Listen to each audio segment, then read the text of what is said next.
पानी एक ऐसी चीज जिसके बारे में हमें लगता है कि हम सब कुछ जानते हैं, पर क्या सच में ऐसा है? आज हम पानी के एक ऐसे सफर पर निकलेंगे जो शायद हमारी सोच को थोड़ा बदल दे। तो चलिए मिलकर पानी की इस दुनिया में थोड़ा और गहरा उतरते हैं। एक बहुत ही अजीब बात है ना, हमारी धरती का ज्यादातर हिस्सा पानी से ढका हुआ है, लेकिन फिर भी जो पानी हमारे इस्तेमाल के लायक है वो बहुत ही ज्यादा कम है। इसे ऐसे समझिए कि अगर पूरी धरती का पानी इस एक गिलास में भर दें तो हम सबके हिस्से में पीने लायक मीठा पानी आएगा सिर्फ 1 चम्मच, बस इतना।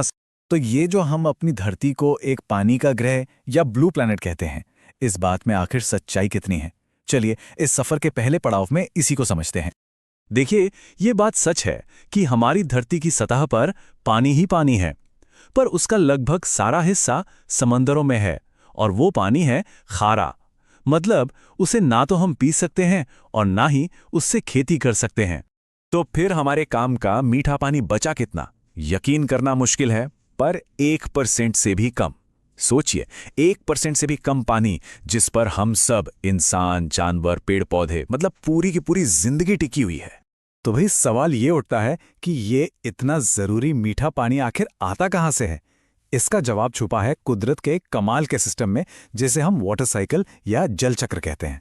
जैसा कि हम जानते हैं, पानी हमें कुदरत में 3 अलग-अलग शक्लों में मिलता है ना?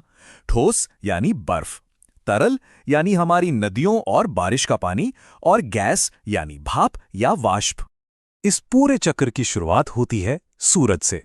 जब सूरज की तेज गर्मी समंदरों और नदियों के पानी पर पड़ती है, तो ये पानी भाप बनकर हल्का होकर ऊपर हवा में उठने लगता है।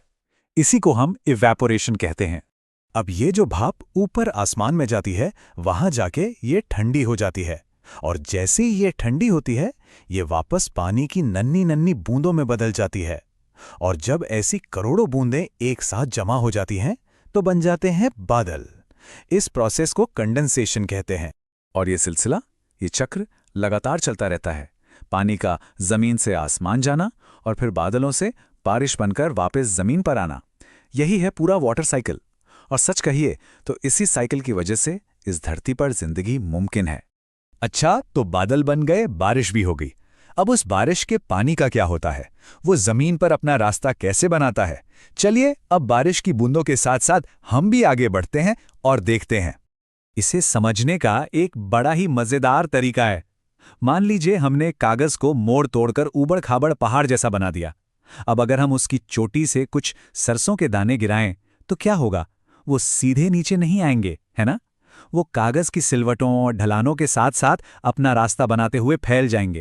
बस बिल्कुल यही काम पानी और नदियां करती हैं। वो कभी भी एक सीधी लाइन में नहीं बहती। वो भी जमीन की ढलान और बनावट के हिसाब से अपने लिए सबसे आसान रास्ता ढूंढ लेती हैं, ठीक उन सरसों के दानों की तरह। लेकिन सारा का सारा पानी तो नदियों में नहीं जाता। बारिश का बहुत सारा पानी जमीन सोख लेती है। तो उस पानी का क्या होता है जो हमारी आंखों से ओझल हो जाता है, जो जमीन के नीचे चला जाता है? ये जो पानी मिट्टी के अंदर जाता है ना, वो धीरे धीरे रिसता हुआ जमीन के बहुत नीचे चला जाता है और वहां मिट्टी और चट्टानों के बीच जमा हो जाता है। इसी को हम कहते हैं ग्राउंड वाटर या भूजल। ये एक तरह से जमीन के नीचे छिपा हुआ पानी का एक बहुत बड़ा खजाना है। पर यहां एक दिक्कत है। हमारे शहर जो कंक्रीट के जंगल बन गए हैं, वहां सड़कें पक्की हैं, घर पक्के हैं, पानी को जमीन के अंदर जाने की जगह ही नहीं मिलती और वो बह जाता है। वहीं दूसरी तरफ जो पार्क हैं या खुले मैदान हैं, वहां मिट्टी पानी को आराम से सोख लेती है और हमारे इस अंडरग्राउंड खजाने को, हमारे भूजल को वापस भर देती है। तो हमने देखा पानी कहाँ से आता है, कैसे बहता है और कैसे जमीन के नीचे जमा होता है। पर सबसे जरूरी बात, पानी करता क्या है? पानी जिंदगी देता है। ये एक पूरे इकोसिस्टम को जन्म देता है। पानी का कोई भी एक स्रोत, चाहे वो तालाब हो या नदी, वो अपने आप में एक पूरी दुनिया का केंद्र होता है। हाथी, हिरण, पक्षी, मछलियां, मतलब हर तरह के जीव जंतु उसी एक लाइफलाइन पर, उसी पानी पर निर्भर करते हैं।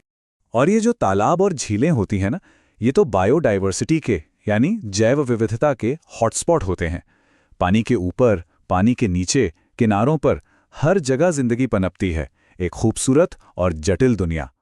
और ये कहानी सिर्फ जानवरों की नहीं है, ये हम इंसानों की भी है।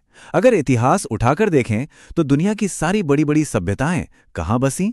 नदियों के किनारे, क्योंकि जहां पानी है वहीं जिंदगी है और वहीं तरक्की है। तो इस पूरे सफर के बाद एक बात तो एकदम साफ हो जाती है, पानी सिर्फ एक केमिकल या सिर्फ एक चीज नहीं है, ये उससे कहीं ज्यादा है। ये वो धागा है जो इस धरती पर हर जिंदगी को, हर चीज को एक दूसरे से जोड़ता है। ये एक साझा खजाना है हम सबका, और हाँ, ये लिमिटेड है, इसकी मात्रा सीमित है। पानी के साथ हमारा ये रिश्ता, ये सफर कभी खत्म नहीं होता। ये हर पल हमारी हर सांस के साथ चलता रहता है।